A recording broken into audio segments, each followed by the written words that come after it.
صحابہ نے جو ایمان قبول کیا وہ تو تھی ان کی محنت، پر صحابیت کا جو مقام ہے یہ خدا کی عطا ہے۔ اگر صحابیت کا مقام محنت سے، علم سے مل سکتا، میں کہتا ہوں علم بڑی شے ہے، اگر صحابیت کا مقام علم سے ملتا تو امام ابو حنیفہ اور امام مالک صحابی ہوتے۔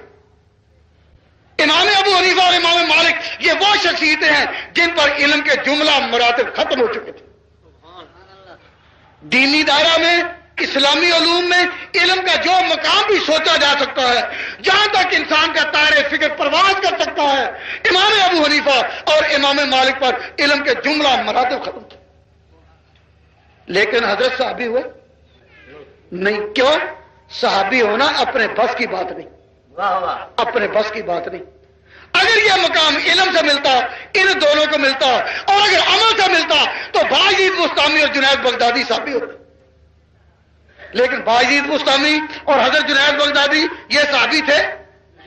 میں کہتا ہوں چاروں کو ایک پلڑے میں رکھو، امام ابو حنیفہ، امام مالک، باعزید بستامی اور جنید بغدادی، چاروں ایک پلڑے میں، اور بلال حبشی ایک پلڑے میں۔ حضرت کس کا پلڑا جھکے گا؟ کس کا پلڑا؟ تو معلوم ہوا کہ یہ وہ مقام ہے جو علم اور عمل پر موقوف نہیں، علم پر موقوف ہوتا ابو حنیفہ صحابی ہوتے، عمل پر موقوف ہوتا جنید بغدادی صحابی ہوتے۔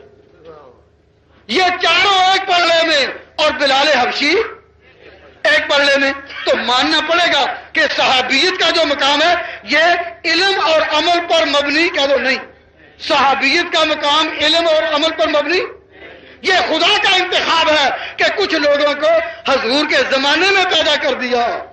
جب زمانے میں پیدا کر دیا تو انہوں نے صحابی ہونا تھا ایمان قبول کرنے کے بعد۔ اب اس زمانے میں پیدا کیوں کیا؟ اس لیے کہ اللہ تبارک و تعالیٰ نے ان نفوس قدسیہ کو کلمہ تقوی لازم کر دیا تھا، اور ارشاد فرمایا الزمہم کلمۃ التقوی وکانوا احق بها واہلھا۔ اس لیے کہ یہ نفوس قدسیہ جنہیں صحابہ کہا جاتا ہے یہ حقدار تھے اور اہل تھے اس مقام کے کہ خدا ان کو اپنے پیغمبر کی صحابیت کے لیے اس دور میں پیدا کرتا۔ ان کو جو اس دور میں پیدا کیا کس نے کیا؟ صحابیت کے لیے ان کو چنا، کانوا حق بہا واہلھا۔ یہ قرآن نے اعلان کن لوگوں کے لیے کیا؟